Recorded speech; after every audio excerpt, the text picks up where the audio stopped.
I'm going to spend an extra beat on this. So negative prompts, most people don't use them at all. And I get that you have to plan them, or when you have to plan them, that it doesn't seem obvious. Like, you say what you want, but it's hard. People don't want to intrinsically tell anyone what they don't want out of a relationship, right?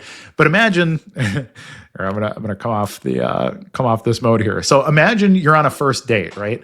And it's funny because I used to talk to my wife when she was my girlfriend. On one of our first dates, I told her this. I said, "Look, I really hate wasting time with people. I really like you, but I want you to know, like, these are the things that are unacceptable in this relationship." And I went over a list, and she was like, "My goodness, you are unbelievable." And I said, "You know what?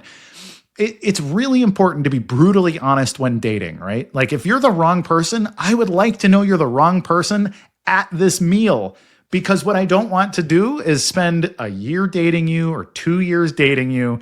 Maybe we decide to get married, and then when we're married, then I got to make all these compromises because I didn't do any vetting in the dating process, right?" And she was like, "You know what? That's pretty reasonable."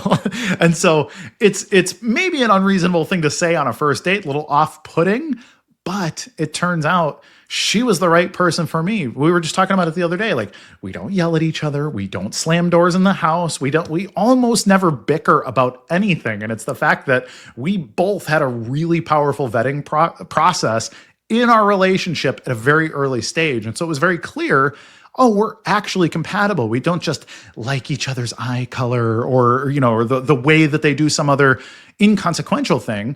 We gave negative prompts to each other 13 years ago when we started dating, and we've been very happily married for 10 plus years now and have 3 kids. So, that's the kind of advice that works, and you can apply it to your dev workflow, everybody. That's my romance/developer advice here.